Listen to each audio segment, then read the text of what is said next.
Mesdames, Messieurs, c'est avec un plaisir immense que nous vous retrouvons dans le cadre de cette émission Planète Verte. Émission consacrée à l'agro-silvo-pastoral et environnementale.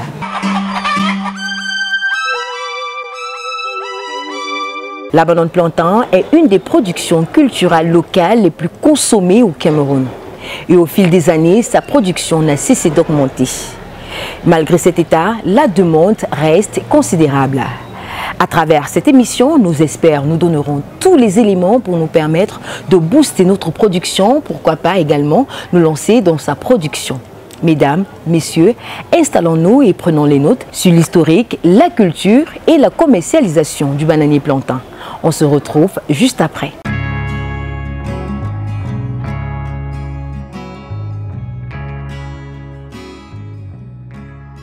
La banane plantain est un produit très apprécié des ménages camerounais.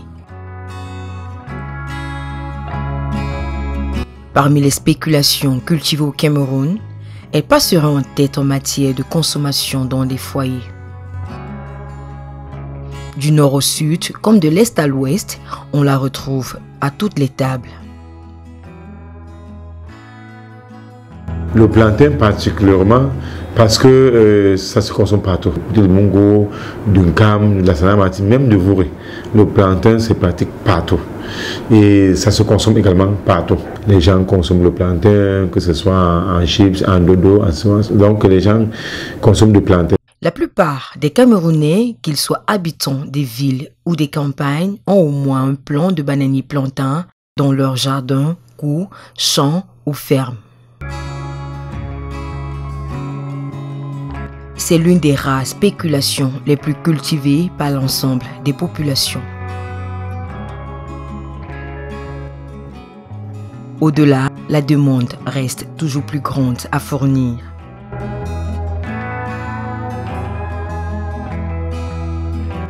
La production camerounaise, notamment celle du littoral, est très convoitée. Les commerçants de la sous-région ne se privent de rien pour venir se ravitailler à nos frontières. On n'avait qu'à voir avec UPL, le plantain qui sort, qui va vers la Guinée équatoriale, qui va vers le Gabon, et qui va vers le Congo. Donc une production pas seulement pour la région littorale. À ce jour, la production camerounaise est estimée à près de 7 millions de tonnes par an. Le Cameroun envisage dans ses objectifs pour l'an 2030 une production estimée à plus de 10 millions de tonnes de bananes plantain. De quoi lorgner une place au sommet du marché mondial. Ces ambitions auraient été ridicules si le dévouement à la matière de la recherche camerounaise était resté sans voix. En effet, l'accroissement de la production de la banane plantain est dû à l'effort d'amélioration des variétés et des techniques de production répercutées auprès des planteurs pour l'obtention de meilleurs rendements.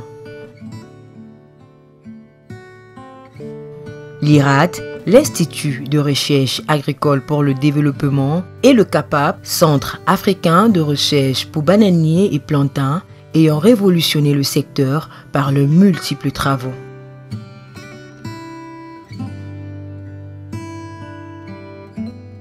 La crise alimentaire du blé qu'a connue le monde à cause de la guerre russo-ukrainienne nous invite à produire davantage, notamment pour des spéculations de plus grande consommation comme le bananier plantain, qui au-delà de faire l'objet de succulents mets africains, constitue une niche incommensurable de farine, de pâtisserie et boulangerie aux vertus multiples.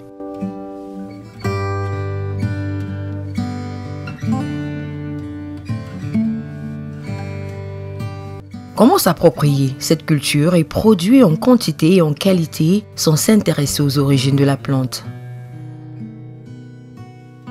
Le bananier plantain, ses origines.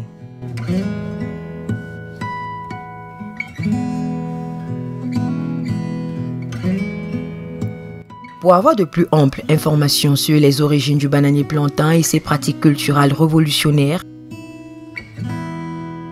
nous sommes allés à la rencontre de nos experts. Flanquin Lambi est l'un d'entre eux. Ingénieur agronome sorti de la faculté d'agronomie et des sciences agricoles de l'université de Caen et diplômé de nématologie de la faculté de l'université de Gand en Belgique. Le formateur-chercheur nous parle de l'origine du bananier plantain. La littérature nous apprend que le bananier est originaire de l'Asie du Sud-Est, c'est-à-dire l'aire géographique de cette culture se trouve entre l'Inde, la Papouasie-Nouvelle-Guinée et puis les îles Pacifiques. C'est dans cette région du monde qu'on a retrouvé des espèces sauvages qu'on appelait Musa acuminata et Musa balbiciana. Ces espèces sauvages qui n'ont jamais existé en Afrique, sauf dans les collections qui sont plantées ici et ailleurs. Les traces de la présence du bananier plantain en Afrique remontent, selon l'histoire, en Tanzanie. Les bananiers sont cultivés en Afrique depuis très longtemps, notamment en Afrique de l'Est, à Zanzibar, l'actuelle Tanzanie. On parle de 1300 à 3000 ans. Voilà, et à partir de l'Afrique de l'Est, le bananier s'est propagé vers l'Afrique de l'Ouest à travers les migrations bantoues. Il est également rapporté que le bananier s'est introduit dans le continent africain via Madagascar et que les Portugais auraient joué un rôle important dans la diffusion de cette plante en Afrique. Le monde connaît aujourd'hui une panoplie de variétés de bananiers plantains issus par manipulation et clonage de deux ancêtres de bananiers bien identifiés. À partir donc de ces deux espèces sauvages, Musa acuminata et Musa balbiciana, les travaux des généticiens et même des améliorateurs nous ont permis d'apprendre que c'est à travers des mutations somatiques, c'est-à-dire des changements dans la séquence de l'ADN ou bien des variations soma-clonales, c'est-à-dire des changements qui arrivent au champ, qu'on a pu avoir aujourd'hui des variétés qui sont cultivées partout dans le monde. Ces variétés primaires ne sont pas consommées. Elles contiennent des graines qui peuvent être sémées pour germination et transplantation. Entre mes mains, une des variétés sauvages, ça doit être du Musa balbiciana. Et vous voyez comment la pulpe à l'intérieur porte encore des graines. Et c'est à partir de ces graines que les améliorateurs, les généticiens travaillent parfois pour obtenir de nouvelles variétés qu'on appelle souvent des hybrides. Sur le plan botanique, le bananier plantain est une plante monocotylédone. Que sur le plan botanique, le bananier est une plante annuelle ou pluriannuelle. C'est une monocotylédone, tout comme le maïs. On va dire que le bananier appartient à la famille des musacées et au genre Musa. On dit d'ailleurs du bananier que c'est l'herbe la plus haute du monde, l'herbe la plus géante du monde. Par rapport à son appartenance à ce genre Musa. Parce que le genre Musa, il faut aussi le dire, c'est un genre qui est constitué de la majorité des plantes herbacées. En dehors du bananier plantain consommé par les populations, une autre variété existe. Elle a pour particularité de ne pas émettre de fruits et constitue les cultures ornementales.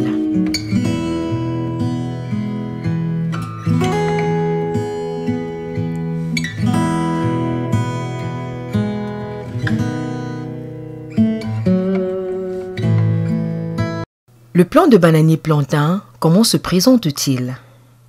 Tout en bas, la plante possède une tige ou bulbe sur laquelle vont prospérer les racines. Du bulbe pour le haut de la plante, nous avons un tronc encore appelé pseudotige et enfin les feuilles. Parmi les variétés de bananier plantain retrouvées au Cameroun, quelques-unes sont plus répandues et très appréciées des populations.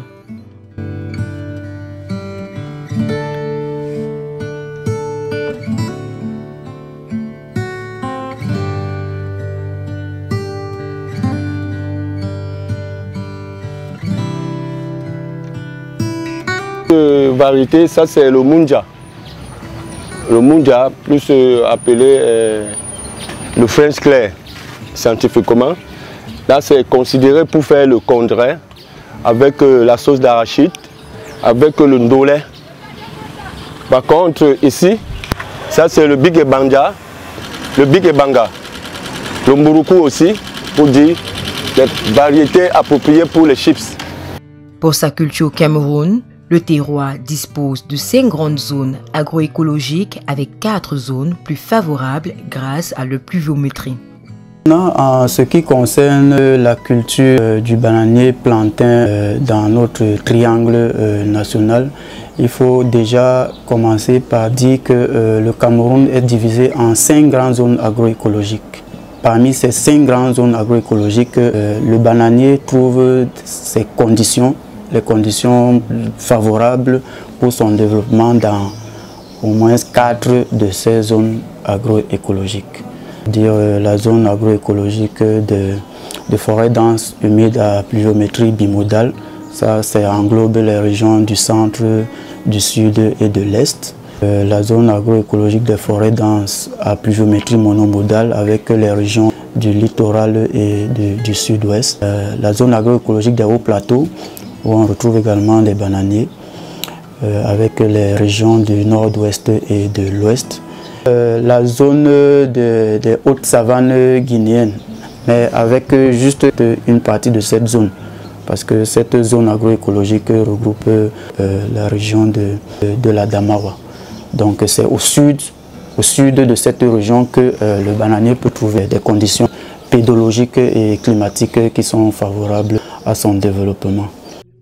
La zone sahélienne reste le parent pauvre, mais avec une bonne source d'eau, sa culture reste possible. La 5e zone qui est la zone soudano-sahélienne, il faut préciser que dans cette zone, vraiment, les conditions naturelles ne sont pas vraiment favorables au développement du bananier plantain, vu que c'est une zone où il y a un nombre assez réduit et il pleut.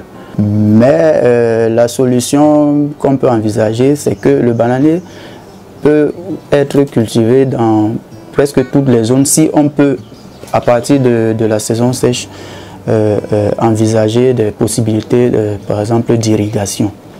Pour mettre en place la plantation de bananier plantain, il est important de choisir les meilleures variétés pour leur potentiel économique avéré dans le pays ou zone de culture.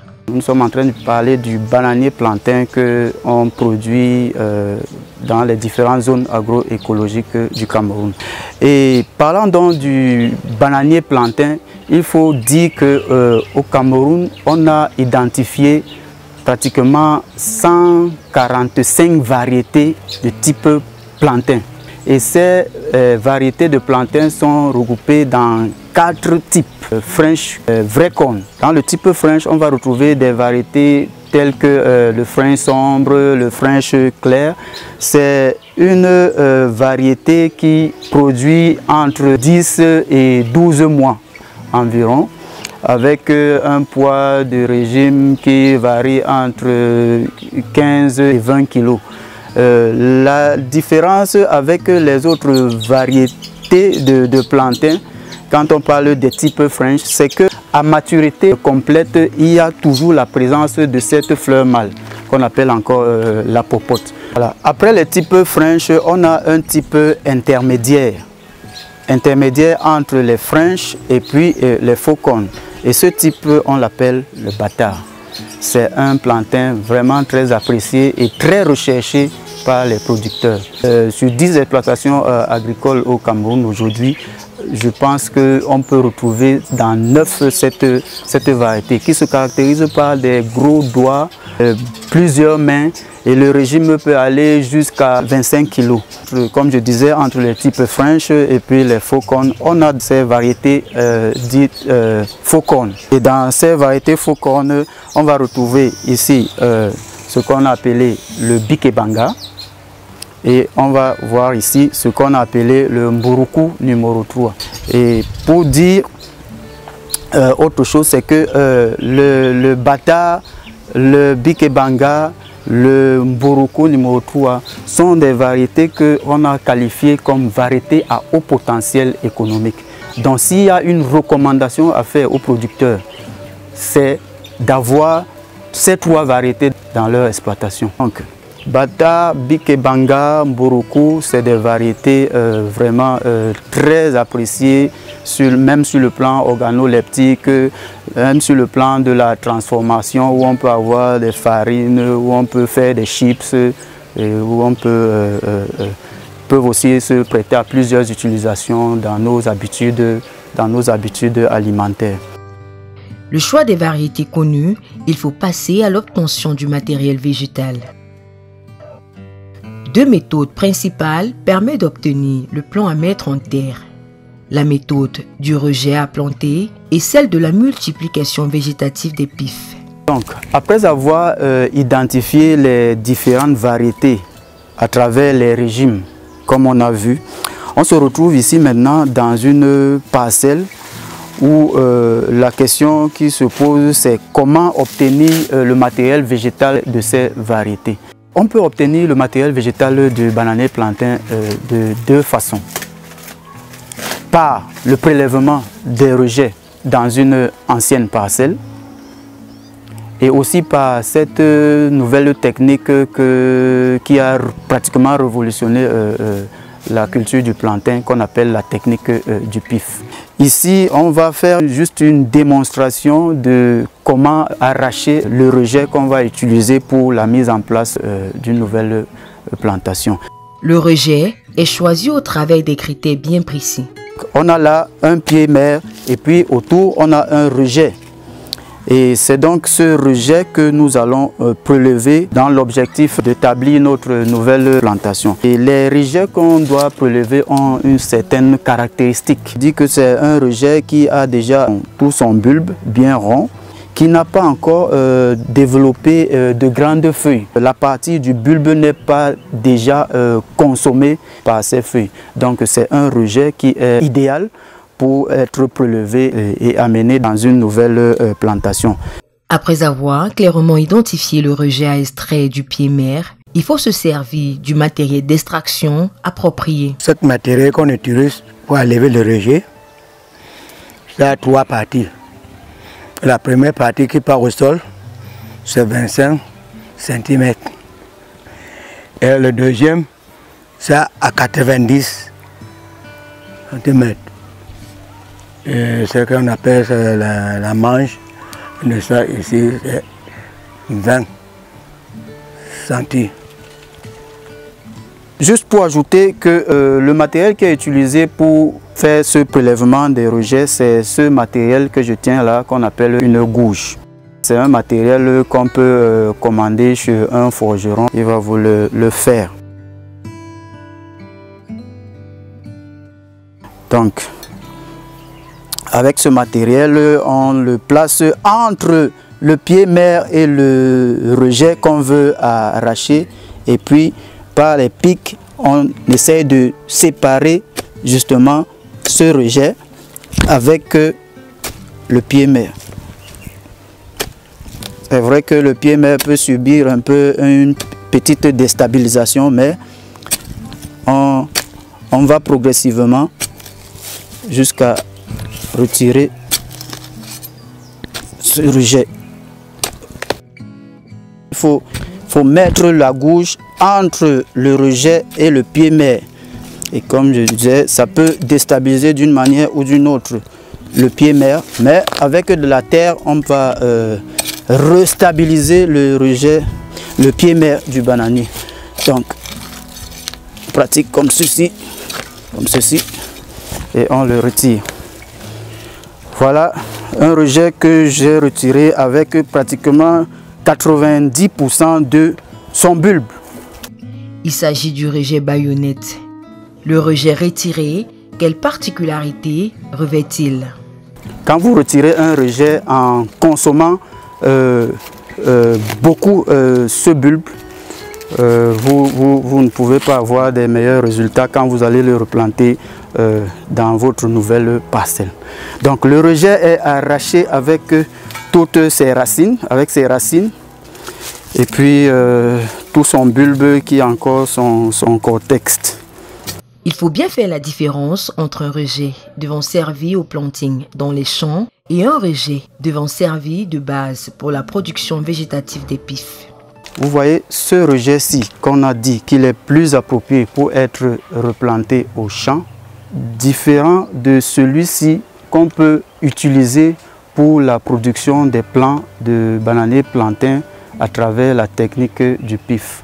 On n'a pratiquement aucune feuille sur ce rejet, alors que sur celui-ci, on a déjà de petites nouvelles feuilles qui ont commencé à se développer. Un rejet qui n'a pas encore développé de feuilles est très approprié pour être utilisé pour produire du matériel végétal de plantation à travers la technique du pif. Tout juste parce que toute sa réserve qui va nous aider à avoir des proliférations de plants n'est pas encore consommée par les feuilles. Après extraction du rejet, on passe à la seconde étape. C'est l'assainissement. Les travaux d'assainissement doivent se faire à l'extérieur de la plantation à mettre en place.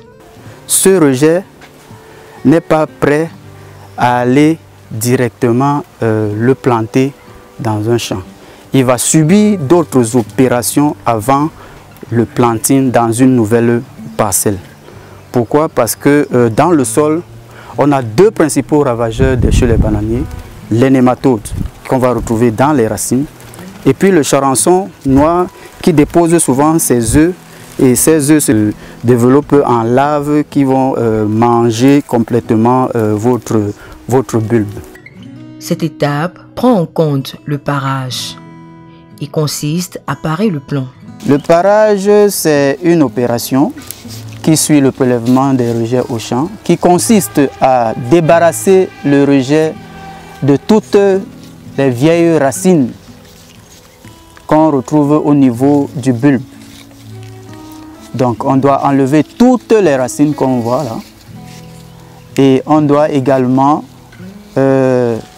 enlever toutes les parties qu'on soupçonne d'avoir des larves de charançon. Ces parties sont souvent remarquées à travers ce qu'on appelle des galeries ou des nécroses. Ce sont en fait des trous qui sont creusés par les larves de charançon lorsque ces larves se nourrissent sur le bulbe.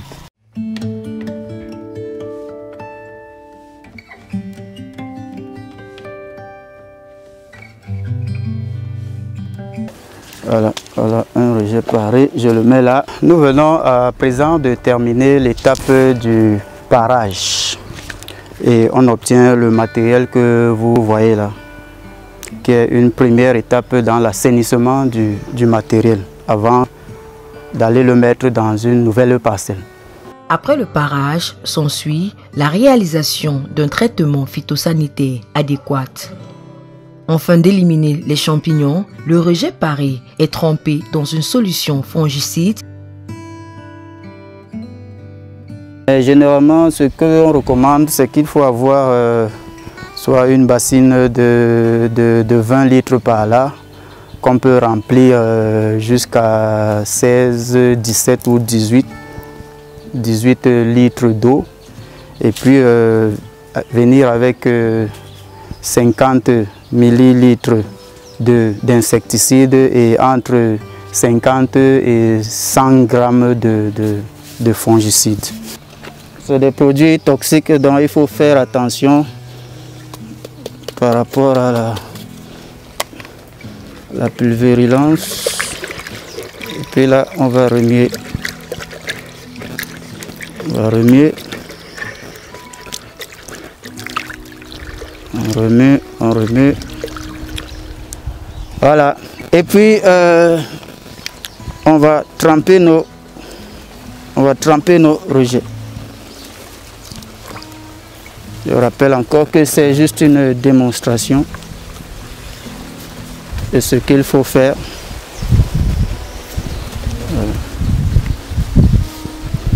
Voilà. On pourra laisser ces rejets dans cette solution pendant 5 minutes, voire même 10, si on n'a pas une quantité importante de rejets qu'il faut planter. Donc 3, 5 ou 10 minutes, c'est suffisant. Le trempage terminé, on sèche le rejet pendant 48 heures à 72 heures maximum sous ombrier, à l'air libre, dans un endroit sec. Passé cette étape de traitement, le rejet est prêt pour la transplantation.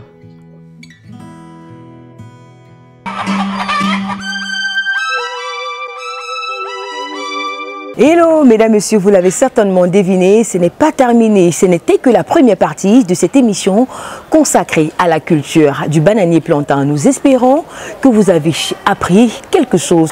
Nous vous donnons rendez-vous la semaine prochaine quand il sera exactement 15 h pour l'acte 2 de ce hors-série consacré à la culture de la banane plantain. D'ici à là, restez connectés sur les programmes du Canal 2 International.